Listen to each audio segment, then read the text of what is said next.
ইরানের শীর্ষ ধর্মীয় নেতা আয়াতুল্লাহ আলী খামেনি নিহত হয়েছেন। রবিবার সকালে তার মৃত্যুর খবর নিশ্চিত করেছে দেশটির রাষ্ট্রীয় টেলিভিশন। তার মৃত্যুতে 40 দিনের রাষ্ট্রীয় শোক ঘোষণা করা হয়েছে। একই সাথে 7 দিনের সরকারি ছুটিও ঘোষণা করেছে দেশটি। এছাড়া আয়াতুল্লাহ আলী খামেনির মেয়ে জামাতা সহ নাতিরও নিহত হওয়ার খবর পাওয়া গেছে। এদিকে ইরানে ইসরায়েলের হামলা নিহত সংখ্যা 2 শতাধিক ছাড়িয়েছে। বিস্তারিত ওরিসুল ইসলামের রিপোর্টে। ইরানের সর্বোচ্চ নেতা আয়াতুল্লাহ আলী খামেনি নিহত হয়েছেন শনিবার থেকেই এমন দাবি করছিল ইসরায়েল। ট্রুথ সোশ্যালেও দাবি করছিলেন মার্কিন প্রেসিডেন্ট ডোনাল্ড ট্রাম্প। তবে এই দাবি অস্বীকার করে ইরান কর্তৃপক্ষ। কিন্তু রোববার সকালে দেশটির রাষ্ট্রীয় গণমাধ্যম নিশ্চিত করে যে তাদের সর্বোচ্চ নেতা মারা গেছেন। ইরানের রাষ্ট্রীয় গণমাধ্যমের বরাত দিয়ে রয়টার্স জানায়, খামেনি তার অফিসে বসে তার দায়িত্ব পালন করছিলেন। এমন সময় কাপুরুষোচিত এই হামলা চালানো হয়। শনিবারের হামলায় তিনি নিহত হয়েছেন বলেও জানানো হয়। এছাড়া খামেনির মৃত্যুতে ইরানে 1 মার্চ থেকে 40 দিনের রাষ্ট্রীয় শোক ঘোষণা করা হয়েছে বলে জানায় ইরানের রাষ্ট্রীয় গণমাধ্যম। একই সঙ্গে 7 দিনের সরকারি ছুটিও ঘোষণা করা হয়েছে। এছাড়া আয়াতুল্লাহ আলী খামেনির মেয়ে, জামাতা ও নাতি নিহত হওয়ার খবরও পাওয়া গেছে। দেশটির ফার্স্ট নিউজ এজেন্সির বরাত দিয়ে এ খবর জানিয়েছে আল জাজিরা ও রয়টার্স। যুক্তরাষ্ট্র ইসরায়েলের হামলায় ইরানের প্রায় 40 জন উচ্চপদস্থ কর্মকর্তা নিহত হয়েছেন বলে জানা গেছে। একটি গোয়েন্দা সূত্র ও একটি সামরিক সূত্র এ খবর জানিয়েছে। তবে তাদের নাম পরিচয় কিছু বিস্তারিত জানা যায়নি। এদিকে দুই পক্ষের পাল্টা হামলা এখনো চলমান রয়েছে। ইসরায়েলের তেল আবিব শহরে বড় ধরনের ক্ষেপণাস্ত্র হামলা চালিয়েছে ইরান। হামলায় শহরটিতে নিহতের খবর পাওয়া গেছে। এছাড়া সংযুক্ত আরব আমিরাতের রাজধানী আবুধাবির জায়েদ আন্তর্জাতিক বিমানবন্দরে ড্রোন হামলা চালিয়েছে তেহরান। এদিকে ইরানে যুক্তরাষ্ট্র ইসরায়েলের হামলা এবং এর জবাবে মধ্যপ্রাচ্যের কয়েকটি দেশে মার্কিন সামরিক স্থাপনায় ইরানের পাল্টা হামলার ঘটনায় জাতিসংঘের নিরাপত্তা পরিষদ জরুরি বৈঠক হয়। বৈঠকে জাতিসংঘের মহাসচিব অ্যান্তোনিও গুতেরেস সতর্ক করে দিয়ে বলেন, এই সামরিক পদক্ষেপ এমন এক ধারাবাহিক ঘটনার সূচনা করতে পারে যা শেষ পর্যন্ত কারো নিয়ন্ত্রণে থাকবে না। বিশ্বের সবচেয়ে অস্থিতিশীল অঞ্চলটিতে এই ঝুঁকি অত্যন্ত গুরুতর বলে মন্তব্য করেন তিনি। অরিসুল ইসলাম, ৭১। ইরানের সর্বোচ্চ নেতা আয়াতুল্লাহ আলী খামেনি নিহত হয়েছেন এমন ঘোষণার পর মধ্যপ্রাচ্যের রাজনীতি নতুন অনিশ্চয়তায় পড়েছে। প্রায় 4 দশক ধরে ইসলামী প্রজাতন্ত্র ইরানের সর্বময় ক্ষমতার কেন্দ্রবিন্দুতে থাকা এই নেতা শুধু রাজনৈতিক নন, ছিলেন দেশের সর্বোচ্চ ধর্মীয় কর্তৃত্বেও। তার মৃত্যু ইরানের ক্ষমতার ভারসাম্য, আঞ্চলিক প্রভাব এবং বৈশ্বিক কূটনীতিতে বড় প্রভাব ফেলতে পারে বলে মনে করছেন বিশ্লেষকরা। বিস্তারিত রিপোর্টে। ইরানের সর্বোচ্চ নেতা আয়াতুল্লাহ আলী খামেনি দীর্ঘ 3 দশকের বেশি সময় ধরে মধ্যপ্রাচ্যের রাজনীতিতে অন্যতম প্রভাবশালী নাম। ধর্মীয় নেতৃত্ব থেকে রাষ্ট্রের সর্বোচ্চ ক্ষমতায় আরোহণ। ইরানের রাজনীতির কেন্দ্রবিন্দুতে থাকা আয়াতুল্লাহ আলী খামেনির নেতৃত্ব সমর্থকদের কাছে স্থিতিশীলতা ও আদর্শিক দৃঢ়তার প্রতীক। তবে সমালোচকদের মতে তার শাসনামলে ক্ষমতার কেন্দ্রীকরণ ও রাজনৈতিক স্বাধীনতা নিয়ে বিতর্ক কম নয়। 1939 সালের 17 জুলাই ইরানের মাশহাদ শহরে জন্মগ্রহণ করেন আলী খামেনি। ধর্মীয় পরিবারে বেড়ে ওঠা খামেনি ছোটবেলা থেকেই ইসলামী দীক্ষায় দীক্ষিত হন। পরবর্তীতে কোম শহরে উচ্চতর ধর্মীয় শিক্ষা গ্রহণ করেন। 1960 ও 70-এর দশকে শাহ বিরোধী আন্দোলনে সক্রিয় অংশ নেন তিনি। ছিলেন ইসলামী বিপ্লবের নেতা রুহুল্লাহ খামেনির ঘনিষ্ঠ অনুসারী। আন্দোলনের কারণে একাধিকবার গ্রেপ্তার ও নির্যাতনের শিকার হন।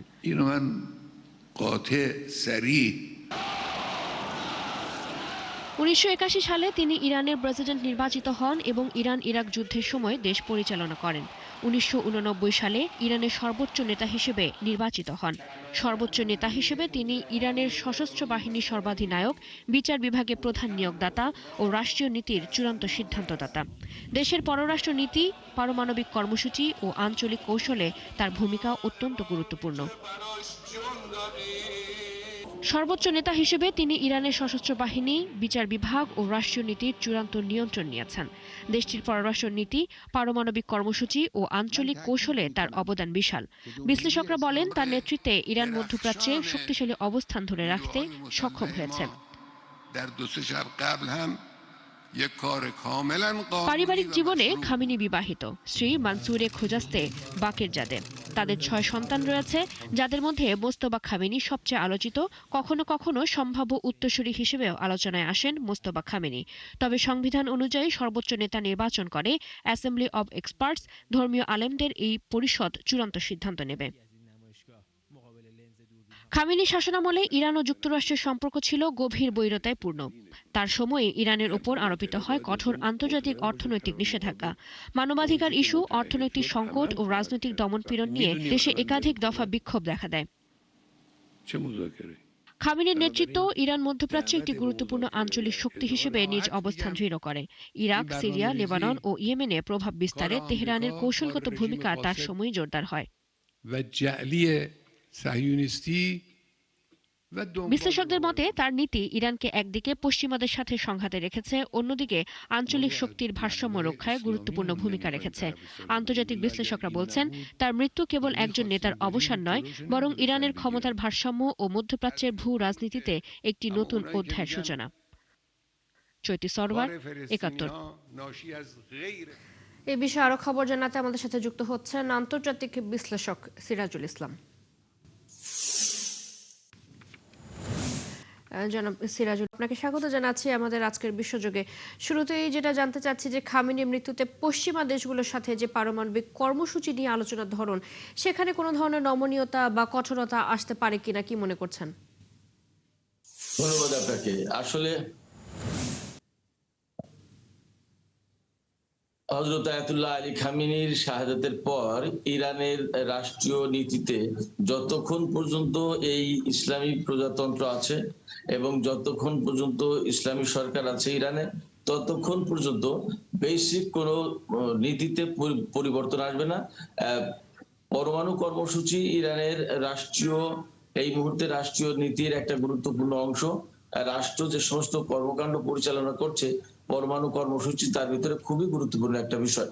সেক্ষেত্রে এই মুহূর্তে কোনো মতেই এইরকম পরিবর্তন আসবে না যে যার কারণে ইরান পরমাণু কর্মসূচি বাতিল করে বা ইরান পরমাণু কর্মসূচি নমনীয় করে অথবা মার্কিন বা ইসরায়েলি স্বার্থ বা শর্ত মেনে নেয়, এই ধরনের কোনো কাজই করবে না। বরং পরমাণু কর্মসূচি ইরানের গৌরব, মর্যাদা এবং সম্মানের একটা প্রতীক হয়ে দাঁড়িয়েছে। শুধু তাই না, এটা তাদের ডিটারমিনেশনের একটা প্রতীক হয়ে দাঁড়িয়েছে। কেমন? সেক্ষেত্রে আয়াতুল্লাহ আলী খামেনির শাহাদাতের কারণে যে ইরান তার পরমাণু কর্মসূচিতে বা পরমাণু নীতিতে বিশেষ কোনো পরিবর্তন আনবে এমনটা হওয়ার সম্ভাবনা কম। বরং একটা পরিবর্তন হতে পারে। আয়াতুল্লাহ আলী খামেনির পক্ষ থেকে একটা ফতোয়া জারি করা ছিল যে এটা পরমাণু অস্ত্র এতটাই বেশি ধ্বংসাত্মক এবং মানবতা বিরোধী, সেক্ষেত্রে এই ধরনের অস্ত্র কোনো মুসলমান দেশ বা কোনো মানুষের বিরুদ্ধে ব্যবহার করতে পারে না।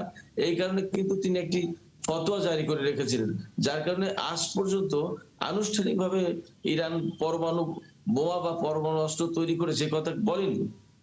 তবে মনে করা হচ্ছে, কোন কোন জায়গা থেকে বলা হচ্ছে যে আলী খামেনির শাহাদাতের পর হয়তো ইরান তার পরমাণু কর্মসূচিতে পরমাণু নীতিতে পরিবর্তন আনতে পারে। এখনো শিওর না, বাট কোন কোন সূত্র থেকে বলা হচ্ছে, দাবি করা হচ্ছে যে হয়তো ইরান পরমাণু অস্ত্রের দিকে এগিয়ে যেতে পারে।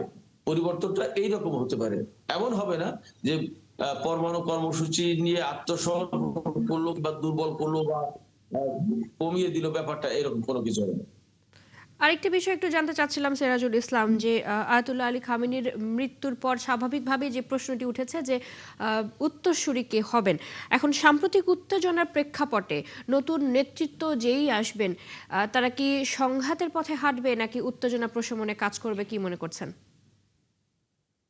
দেখেন, প্রশ্নটা খুবই গুরুত্বপূর্ণ, কিন্তু এই প্রশ্নটার ভেতরে পশ্চিমা টোন আছে। আমি বলি, ইরান তো সংঘাতের পথে যায়নি, ইরান সংঘাতের পথে যায়নি। দেখেন, যখন আলোচনা চলছিল ইরান এবং আমেরিকার ভেতরে আলোচনা চলছিল, ওমানের রাজধানী মাস্কাটে আলোচনা হয়েছে, এরপরে সুইজারল্যান্ডের জেনেভায় 2 দফা আলোচনা হয়েছে এবং সোমবার ইরান এবং আমেরিকার ভেতরে নতুন করে আলোচনা হওয়ার কথা ছিল। একটা প্রসেস কিন্তু চলছিল। এই ডিপ্লোম্যাটিক প্রসেস চলার ভেতরেই আমেরিকা এবং ইসরায়েল ইরানের উপরে হামলা চালিয়েছে। হামলা কিন্তু ইরান চালাতে যায়নি, তারাই হামলা চালিয়েছে। এবং আমরা দেখতে পাচ্ছি যে সেই হামলায় ইরানের সর্বোচ্চ নেতা শহীদ হয়েছেন এবং আরো কিছু কর্মকর্তা, গুরুত্বপূর্ণ নেতা হয়তো শহীদ হয়েছেন। তো সবকিছু মিলে এবং আরো অনেক বেসামরিক নাগরিক নিহত হয়েছিল। একটা স্কুল, দুটো স্কুলে হামলা চালিয়েছে তারা, ইসরায়েল দুটো স্কুলে হামলা চালিয়েছে এবং তাতে 80 জনের বেশি নিহত হয়েছে। এর ভেতরে 60 জনই মেয়ে, শিশু। কেমন? ইসরায়েলের কাজই হচ্ছে এরকম মানবতা বিরোধী কাজ করা, আমেরিকার সেই কাজ করা। তো ইরান যেহেতু সংঘাত শুরু করেনি, সংঘাত সৃষ্টিও করেনি, সেক্ষেত্রে ইরান সংঘাতের পথে কখনোই হাঁটবে না। কিন্তু ইরানের কথা যেটা হচ্ছে, আমি যা বুঝেছি বা যা জানি, সেটা হচ্ছে যে ইরান সবসময় বলে আসছে যে তোমরা যদি আলোচনা চাও তাহলে আমরা আলোচনার জন্য প্রস্তুত, আর তোমরা যদি যুদ্ধ চাও তাহলে যুদ্ধের জন্য প্রস্তুত। যেটা করবা সেটার সাথেই আমরা সেইভাবেই আমরা পথ অনুসরণ করবো। সেক্ষেত্রে আমেরিকা এবং ইসরায়েল যে হামলা চালাচ্ছে, এবং ইরানের পক্ষ থেকে ঘোষণাই ছিল যে এবার যদি ইসরায়েল এবং আমেরিকা যদি ইরানের উপরে সামান্য একটা গুলিও ছড়ে, তাহলেও সেই যুদ্ধ কিন্তু সর্বাত্মক যুদ্ধ হবে, অল আউট ওয়ার হবে, এবং এটা রিজিওনাল ওয়ার হবে। এই জায়গা থেকে ইরান মনে হচ্ছে, এবং অলরেডি আজকে ঘোষণাও দিয়েছে, তারা ইতিহাসের সবচেয়ে বড় হামলা চালাতে যাচ্ছে ইসরায়েল এবং আমেরিকান ঘাঁটিগুলোর উপরে। সেক্ষেত্রে তাদের যে ঘোষণা এবং তাদের যে অনুসৃত পথ এবং মত এবং নীতি, তার আলোকে বলা যায় যে এই সংঘাত এই যুদ্ধ খুব সহজে ইরানের পক্ষ থেকে শেষ করা হবে না, বরং যুদ্ধ দীর্ঘায়িত করে আমেরিকা এবং ইসরায়েলকে এক ধরনের ফাঁদে ফেলানোর চেষ্টা করবে, তাদের অর্থনৈতিক দুর্বলতা সৃষ্টি করবে, এবং তারা যে সামরিকভাবে এগিয়ে এসেছে ইরানের বিরুদ্ধে হামলা চালানোর জন্য, এই হামলাটা যাতে আর বেশি দীর্ঘ করতে না পারে, সেই রকম একটা দীর্ঘমেয়াদী যুদ্ধের দিকে যাবে, যাতে আমেরিকা এবং ইসরায়েল অটোমেটিক দুর্বল হয়। এবং এই যুদ্ধটা আমি আপনাদেরকে বলি যে এই যুদ্ধটা বেসিক্যালি ইরানের পক্ষ থেকে যে নীতি থেকে করা হচ্ছে, সেটা হচ্ছে একটা চূড়ান্ত হিসাব নিকাশের একটা যুদ্ধ এটা। কারণ 2 দিন পর পর আমরা দেখতে পাচ্ছি, ইরানের ইতিহাসে ইসরায়েলের সাথে কখনো সংঘাত ছিল না, কিন্তু আমরা গত 1-1.5 বছরের ভেতরে এই নিয়ে মোট 4 দফা যুদ্ধ লাগতে দেখলাম। সেক্ষেত্রে ইরানের পক্ষ থেকে কথা হচ্ছে যে 2 দিন পর পর যে তারা হামলা চালাবে, এটা তারা শুধু যুদ্ধটাকে ক্ষয়ক্ষতির ব্যাপার মনে করে না, এটা আত্মসম্মানের ব্যাপার মনে করে, যে আমাদেরকে কি তারা এতটাই ছোট দুর্বল মনে করে যে আমাদের উপর তারা হামলা চালায়। এই যে আত্মসম্মানের ব্যাপার, আত্মমর্যাদার ব্যাপার, ইরানিরা খুবই মর্যাদাশীল জাতি। এই আত্মমর্যাদা রক্ষার জন্য এবার একটা চূড়ান্ত হিসাব নিকাশের দিকে যাচ্ছে, সেই রকম যুদ্ধটাই হচ্ছে। অসংখ্য ধন্যবাদ সিরাজুল ইসলাম আমাদের সাথে বিশ্বযোগে যুক্ত হওয়ার জন্য। আমাদের সাথে যুক্ত ছিলেন আন্তর্জাতিক সম্পর্ক বিশ্লেষক সিরাজুল ইসলাম। ইসরায়েলি সামরিক অভিযানে ইরানের প্রতিরক্ষা মন্ত্রী নিহত হবার খবর জানিয়েছে রয়টার্স। আঞ্চলিক সূত্রের বরাত দিয়ে বার্তা সংস্থা রয়টার্স এ খবর জানায়। হামলায় ইরানের প্রতিরক্ষা মন্ত্রী আমির নাসির জাদেহ এবং রেভলিউশনারি গার্ডের কমান্ডার মোহাম্মদ পাকপুর নিহত হয়েছেন বলে ধারণা করা হচ্ছে। শনিবার যুক্তরাষ্ট্র ও ইসরায়েল ইরানে হামলা চালায়, জবাবে ইরান ইসরায়েলে পাল্টা হামলা চালিয়েছে। পাশাপাশি কাতার, বাহরাইন, আরব আমিরাত, কুয়েত ও জর্ডানে মার্কিন ঘাঁটি লক্ষ্য করে ক্ষেপণাস্ত্র ছুড়েছে ইরান।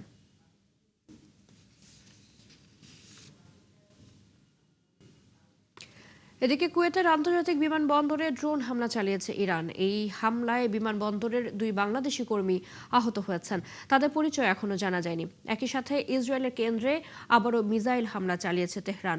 আরব আমিরাতের শহর দুবাইতেও পাওয়া গেছে বিস্ফোরণের শব্দ।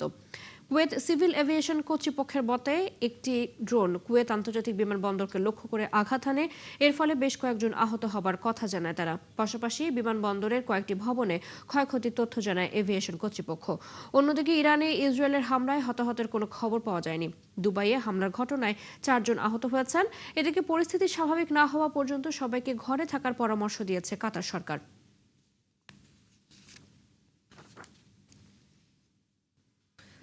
ফিরে এলাম বিরতি পর, সাথে থাকার জন্য ধন্যবাদ। তেল পরিবহনের অত্যন্ত গুরুত্বপূর্ণ সামুদ্রিক পথ হরমুজ প্রণালী বন্ধ করে দিয়েছে ইরান। ইউরোপীয় ইউনিয়নের নেভাল মিশনের এক কর্মকর্তা জানিয়েছেন, ইরানের ইসলামিক বিপ্লবী গার্ড জানিয়ে দিয়েছে হরমুজ দিয়ে কোনো জাহাজ চলাচল করতে দেওয়া হবে না। হরমুজ প্রণালী উপসাগরীয় অঞ্চলের দেশগুলোর সবচেয়ে বড় তেল উৎপাদনকারীদের জন্য তেল রপ্তানির পথ। এখান থেকে বিশ্বের বিভিন্ন জায়গায় তেল পাঠায় সৌদি আরব, ইরান, ইরাক, সংযুক্ত আরব আমিরাত। সরু এই সামুদ্রিক পথটি ওমান উপসাগর এবং আরব সাগরকে যুক্ত করেছে। নাম প্রকাশ না করার শর্তে এই কর্মকর্তা বলেছেন, ইরান আনুষ্ঠানিকভাবে হরমুজ প্রণালী বন্ধের ব্যাপারে কোনো নির্দেশ দেয়নি। ইরান দীর্ঘ সময় ধরে বলে আসছে, যদি তাদের উপর কোনো ধরনের হামলা হয় তাহলে তারা হরমুজ প্রণালী বন্ধ করে দেবে।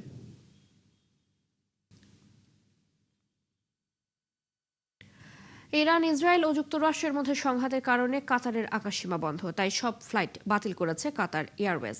কাতার, কুয়েত, বাহরাইন, ওমান, সংযুক্ত আরব আমিরাত, লেবানন, সিরিয়া, ইরাক, ইরান ও জর্ডানের সাথে বিমান যোগাযোগ বন্ধ করেছে টার্কিশ এয়ারলাইন্স। এছাড়া ভারতের এয়ার ইন্ডিয়া ও ইন্ডিগো, জাপান এয়ারলাইন্স, যুক্তরাজ্যের ব্রিটিশ এয়ারওয়েজ এবং ভার্জিন আটলান্টিক এবং জার্মানির লুফথানসা মধ্যপ্রাচ্যে বিমান চলাচল আপাতত বন্ধ ঘোষণা করেছে। ইরান এবং এর আশেপাশের দেশগুলোর সাথে বিমান যোগাযোগ বন্ধ ঘোষণা করেছে ফ্রান্স, স্পেন, পোল্যান্ড এবং নরওয়ে।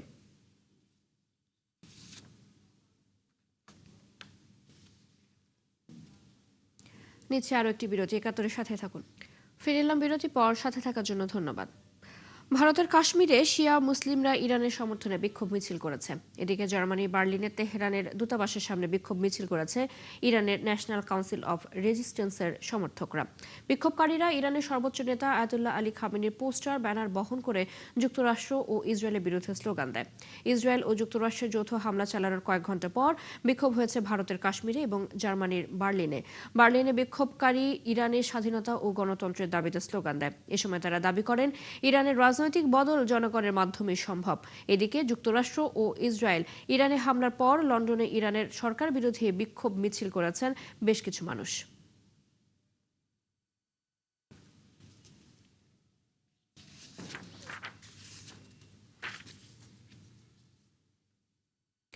এই ছিল এখনকার আয়োজনে। বিশ্বের আরো নতুন কিছু খবর এবং বিশ্লেষণ নিয়ে দুপুর ১:৩০টায় আবার হাজির হবে বিশ্বযোগ। চোখ রাখুন ৭১-এর ফেসবুক পেজে, সাবস্ক্রাইব করুন ৭১-এর ইউটিউব চ্যানেল। ৭১-এর সাথে থাকুন।